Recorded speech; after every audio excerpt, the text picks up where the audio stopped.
So, my title might confuse a few people. Why am I saying that China is way smarter than Australia?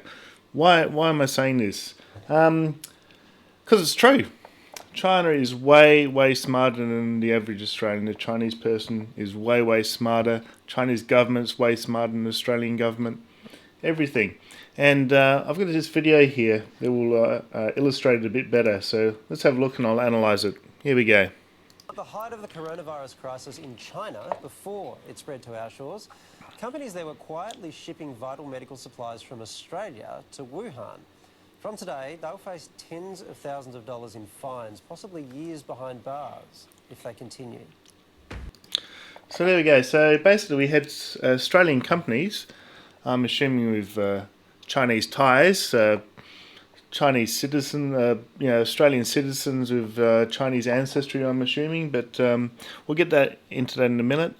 Let's see what was going on. Hundreds of thousands of protective medical suits, masks and gloves, tons of sanitizer and disinfectant, life-saving medicine and ventilators. Australian companies had all this available to fight COVID-19 until they didn't. There are international supply chain issues. As we all know, finding PPE is incredibly difficult. I recognise that face masks are a concern in terms of the supply. Australia needs to conserve all the medical supplies it can muster. It's not a question of if we'll have enough. We know we won't, so every little bit counts. China's been desperate for more supplies since January and getting them by any means necessary. Calls for over.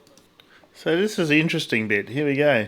So you got, I'm really bad with Chinese names. Kuang Yunping, former Chinese military officer. So this was in the Sydney Morning Herald. Let's have a look here. So it says Overseas Chinese in Australia to take action to collect all medical supplies needed by Wuhan, including medical equipment, reagents, medicine, protective suits, disinfectant products, N95 masks, and so on, and will deliver them to Wuhan. So there we go. So this is a former military officer basically giving orders to Chinese in Australia.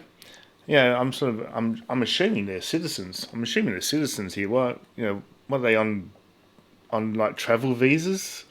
I don't think you should be exporting things on a travel visa because that's a form of work. So you'd be violating the conditions of your visa if you're doing that. And this is why China, I guess, is way smarter than Australia as well, because they can find little loopholes in visas and use it to their advantage. And we're stupid enough to not enforce it. Way smarter. China is way smarter than Australia. Chinese-run companies have shipped tons of these vital resources out of Australia without much regulation. The reality is, for Chinese nationals, their country was on fire and they needed to get resources, and Australia could supply it. We should have been doing what was our job, which is holding supplies in this country for an epidemic we knew was going to hit our shores. That would be smart. We're not smart. Just read the title of my video. We're not smart. China's much smarter than Australia. That's a smart thing to do, holding supplies for us. No, we're dumb. We are so dumb. I think the average IQ of a Chinese person is 102 or 106 versus 98 for Australia, I think it is. Actually, I shouldn't be in Australia because I got my thing from Mensa, and I'll do a video on that. But yeah, I'm above average. Let's say that. Above average. Above the Chinese averages too, which is why I don't get fooled by all this stuff. So now Australian Border Force is cracking down. If anybody in this country thinks that they can smuggle critical health supplies out, think again. Anyone caught will face a $63,000 fine and up to 5 years in jail. Yeah, see now, Australia's getting smarter. I'm impressed. I might have to change my title. Australia is actually getting smart now. That's very impressive. Finally, they're getting smart. We're putting Border Force officers, surging them into ports near you to make sure we catch you, and then we're going to deal with you. But has the horse already bolted and left Australia in the lurch? Joining us to discuss this now is Pricey. Hey, help me out with this. China hasn't actually done anything wrong here. What they did was perfectly legal. Can we... Well, let's investigate that. Waleed is probably the most disloyal Australian ever. He's always siding with the Muslim extremists and that sort of thing. So you got to take things with a grain of salt with Waleed Ali. Let's have a look here. I've got the. He's saying there's nothing illegal here, so I tend to disagree, because let's look at the. Got here the. What is the citizenship pledge? So I'm assuming here that, you know, if these are Australian companies run by Chinese, I'm assuming they got citizenship. Surely, you know, you're not going to be able to run a company without citizenship. So let's zoom in a bit here. So it's arguably a legally binding document. They use it in court cases as sort of a body of evidence for prosecution.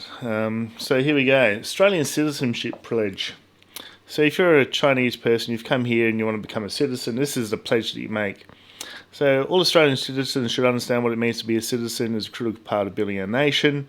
Most people make the Australian Citizenship Pledge at a citizenship ceremony, etc., etc.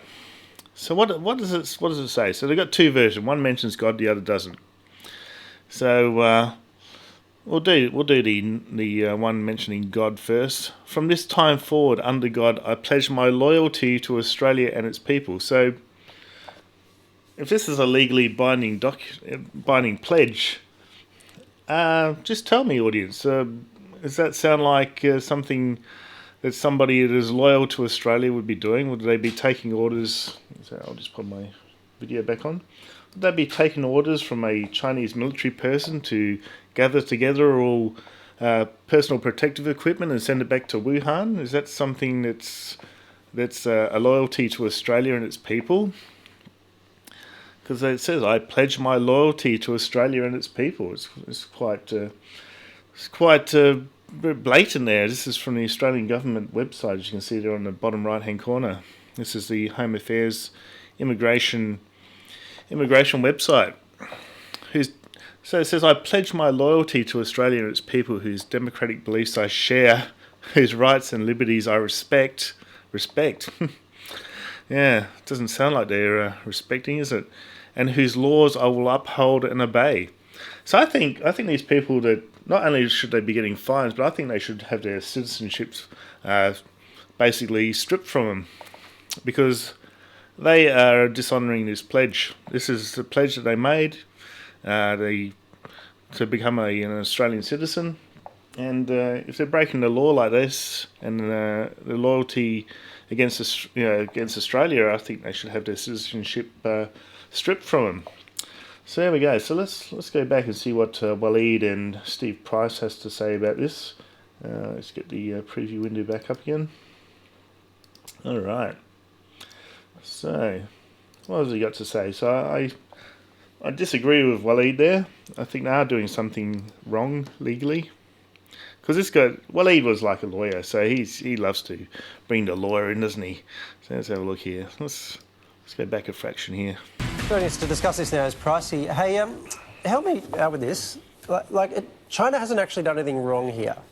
Yes, they have. It was perfectly legal. Can we really blame people overseas trying to do what's best for their own countries as though we wouldn't have done exactly the same thing? No. Okay, let's investigate that. Imagine I'm in America and I happen to get my green card through the green card lottery. And someone in Australia, I've renounced my citizenship to Australia. I'm not probably, let's say I'm not a dual citizen. Say I'm a citizen of the US now, and my government in Australia pleads to me, send me some supplies. Do you think I'd be disloyal to America by sending them? I think so. I think it would be looked upon harshly. Whereas in Australia, we tend to defend these things when Chinese do it. Very, very dumb. Very, very dumb, isn't it? And very, very smart from China. Look at my title again. Yes, China is way smarter than Australia. So, definitely, and imagine if I did it in China. Imagine if I was a Chinese citizen in China, I managed to get my citizenship somehow. I think it'd be very hard for a foreigner to get citizenship in China, but imagine if the Australian government says, can you sneak out some goods from China that the Chinese need, but send them to Australia. I'd be basically tried as like a spy, a traitor. I'd be pulled out of my home by the Chinese police, I suspect, and never be seen again. I don't know. Maybe I'm wrong. All you Chinese trolls that love to look at my channel, what would happen if I was disloyal to China? What would happen? Seriously. No, I don't think we can, Waleed. And I think what we've got to do here is timeline this. And the report that Nick McKenzie wrote today was based on a leaked email from Feb 16. So I went back to my own diary and checked what I was doing on Feb 16. Our memories play tricks with us. It was a very different Australia in mid-February. So basically, Steve Price, the trader, he's basically making excuses for the Chinese now. It's like, is everyone afraid to criticise the Chinese? I don't know what's going on here. There's just something weird happening in Australia. We shouldn't be defending these traders to sending goods off to China when Australians need them. He's trying to make the case that Australia didn't need him at that stage. It's like as if we didn't know the virus was going to spread. Come on, guys. I mean, I went and saw Pete Hellier at the Hornsby RSL do a comedy show on the 21st. I played in a charity golf day 2 days before that. So Australia wasn't sitting here thinking we're going to get swept over by coronavirus. COVID-19 was something that was happening somewhere else. And I'm not sure you can blame China and the Chinese connections in Australia for trying to get the materials into their country they needed to stop the virus spreading, which in the end would have helped us. The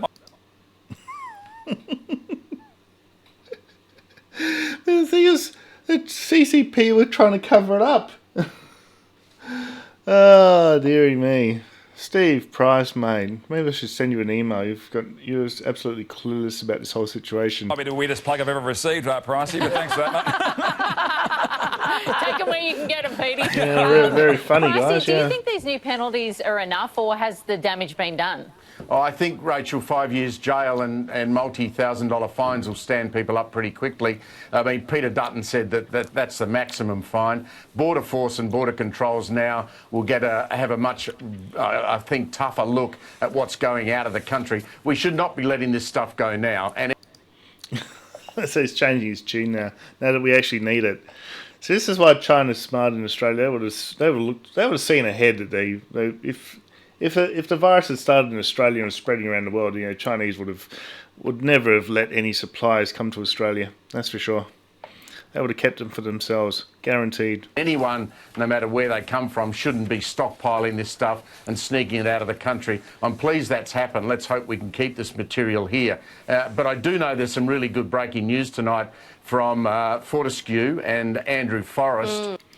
Okay, now this is funny because Andrew Forrest is playing the hero now. He's saying that he's bringing three C-30 planefuls of medical gear back to Australia. But the thing is, they sent like 9 tons of it to China, and it was on the news as well. So it should never have left in the first place.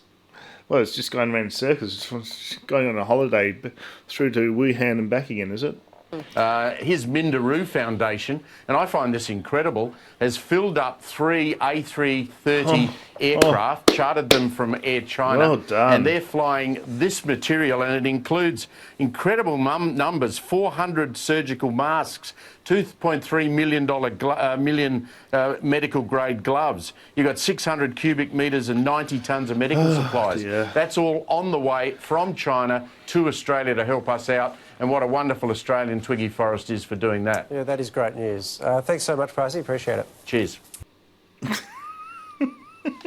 Should never have gone in the first place.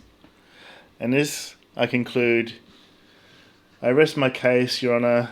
This is why China is way, way smarter than Australia. Goodbye.